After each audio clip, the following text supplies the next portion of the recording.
સિહોર સમર્થ વિદ્યાલય ખાતે કમ્પ્યુટર લેબનું ઉદ્ઘાટન અને શિક્ષણ અને સંસ્કાર વિશે માર્ગદર્શન સેમિનાર યોજાયો। સિહોર સમર્થ વિદ્યાલય ખાતે કોમ્પ્યુટર લેબનું ઉદ્ઘાટન અને વાલી સંમેલન કાર્યક્રમમાં મુખ્ય મહેમાન ડોક્ટર મનહરસર ઠાકર સાહેબના વરદ હસ્તે ખુલ્લું મુકાયું તેમજ શિસ્ત, સંસ્કાર અને શિક્ષણને લઈ રસપ્રદ માહિતી ડોક્ટર મનહરસર ઠાકર સાહેબ આપેલ। આ સંસ્થાના ટ્રસ્ટી શ્રી ભોળાભાઈ ચૌહાણ, દીપસંગભાઈ ચુડાસમા, સંચાલક શ્રી ઇકબાલભાઈ રાંધનપરા તેમજ સ્કૂલના આચાર્ય શ્રી ભાવેશભાઈ કસોટિયા, વકાર હુસેન પડિયાર, શિક્ષક સ્ટાફ, વાલીઓ તેમજ બહોળી સંખ્યામાં વિદ્યાર્થીઓની ઉપસ્થિત રહ્યા હતા। રૂબરૂ તો જઈ પણ શક્યો નથી, પણ ખાલી ફેસબુકના માધ્યમથી સાહેબને આમંત્રણ આપેલું અને આપણી વચ્ચે પધાર્યા છે ત્યારે જોરદાર તાળીઓથી આપણે સાહેબને સંસ્થા વતી હાર્દિક સંશોધન, વિજ્ઞાન, સંવારે ટૂંકી વાર્તાઓનું પ્રસારણ આજે પણ તેઓ કરી રહ્યા છે। 1000 સીડી પ્રગટ કરી, જેમાં ઓડિયો વિડિયો સ્વરચિત ગીતોનું વર્કશોપમાં પેપર પ્રેઝન્ટેશન અને 3માં ચેરપર્સન તથા 2માં સંવાહક અને 3માં નિયામક તરીકે પણ કામ કર્યું છે।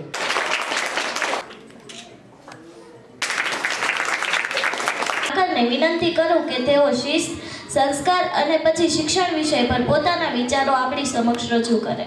રહે છે અને વારંવાર તમારી પ્રવૃત્તિઓ આ આંગણે નાચતા ખેલતા કૂદતા બાળકો ને ફેસબુક ઉપર જોઉં છું ત્યારે એમના ભવિષ્યનો મને વિકાસ દેખાય છે।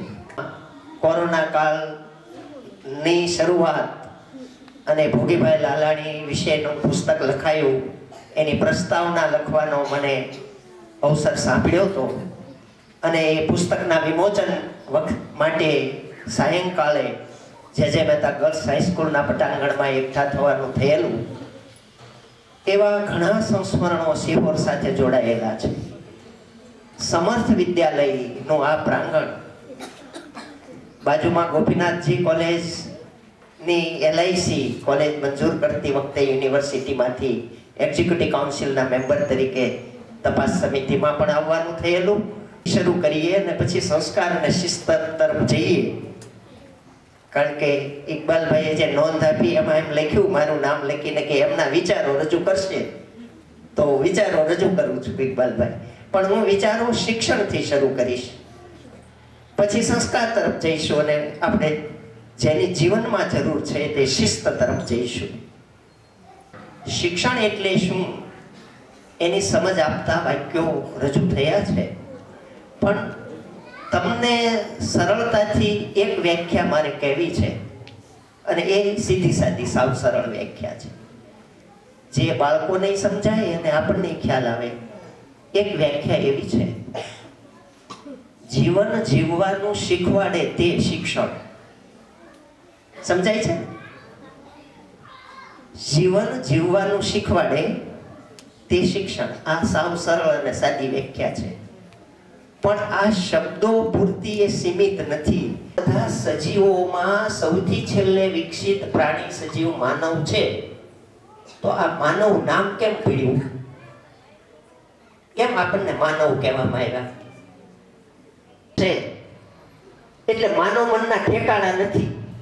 બાકી તમે જુઓ, કૂતરા, ગાય, ભેંસ, ઘેટા, બકરા, પક્ષીઓ, એ તો કુદરતે નક્કી કરેલો જે માર્ગ છે એ પ્રમાણે જ જીવે છે, પણ માણસનું મન જ એવું વિચિત્ર છે કે એને કેળવવું પડે, એને સ્થિર કરવું પડે। શરીર નિર્દોષ છે, મનના કારણે જ અખતરા કરે છે। એટલે માનવ સર્જીને તો કુદરતે કમાલ કરી નાખી।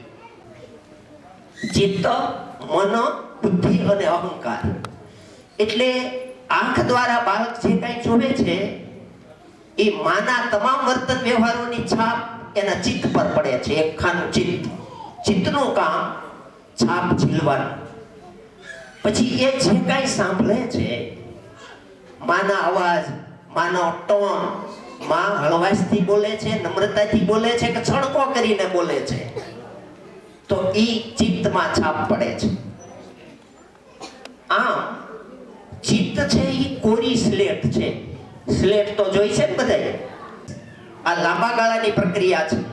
આજે મારા ચિત્ત ઉપર પણ છાપ પડી શકે, બહારના દ્રશ્યોની, બહારના સમાચારોની, બહારની ઘટનાઓની. એમ બાળક કોરી સ્લેટ છે, એના ચિત્ત ઉપર કેવી છાપ પાડવી એ મા બાપે, કુટુંબે બરાબર ધ્યાન રાખવાની જરૂર છે. તો ચિત્તમાંથી મનમાં આવે એટલે મન વિચાર કરે. મન ખોટા વિચાર કરે તો એનો અર્થ એમ થાય કે તમારા ચિત્તમાં કોઈ ખોટા અનુભવો ભરાયા છે. અંગ્રેજીમાં એક કહેવત છે, garbage in garbage out. Garbage એટલે ઉકરડો. અંદર ઉકરડો પડ્યો હોય તો બહાર ઉકરડો જ આવે વર્તનમાં. હવે મનમાં વિચાર આવે ને,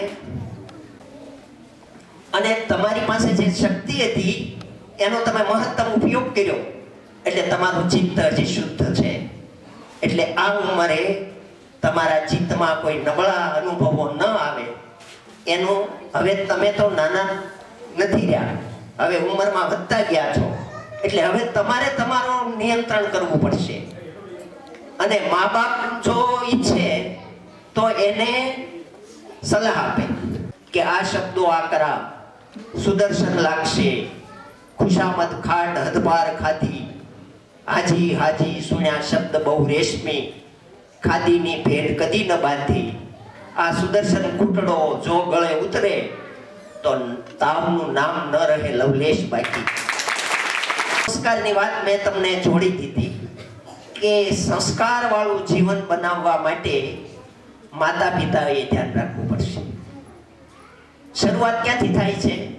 બાળકની, ઘરમાંથી. એટલે ઘર, શાળા, સમાજ અને રાષ્ટ્ર આ ચારેયનો 25% હિસ્સો છે. ઊભી થશે. આપણને ચિંતા છે, આ રાષ્ટ્રના નાગરિક તરીકે આપણને બધાને ચિંતા છે કે રાષ્ટ્ર સુજલામ સુફલામ બને, મલયજ શીતલામ બને, બધું કલ્યાણમય બને, સુખ શાંતિ જળવાઈ રહે. આપણે આપણા ઘર માટે ઈચ્છતા હોય ને, આપણા ઘરમાં એ બધી સુખ શાંતિ રહે. આદિ દેવાતી નથી. આ બરાબર શબ્દો પકડજો. શિસ્ત, ડિસિપ્લિન ઉપરથી લાદી દેવાતી નથી. શિસ્ત સ્વયં પ્રગટ થાય છે. હવે હું આપણા કુટુંબનું ઉદાહરણ આપું. આપણા ઘરમાં અમે જે અનુભવ્યું છે, અમારી આ પેઢી બેઠી છે એમણે, કે અમારા જે વડીલો ડાલા મથા અનુભવી, એ અમારી સામે, અમારી નજર સામે જે રીતે વર્તન વ્યવહાર કરતા, એમાં એ ભણ્યા નહોતા તોય શિસ્ત પાલન કરતા.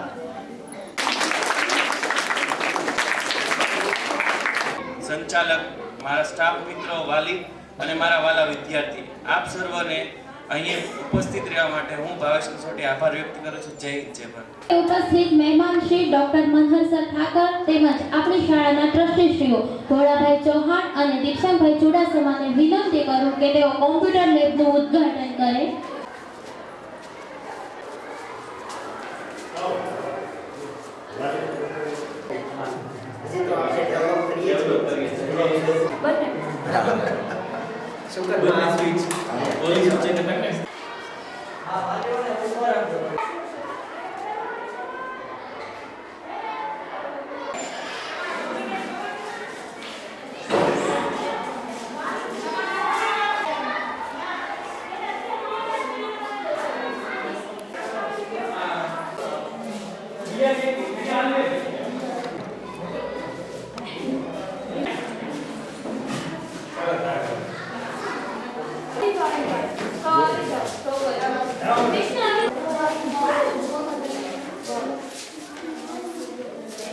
બસ આમ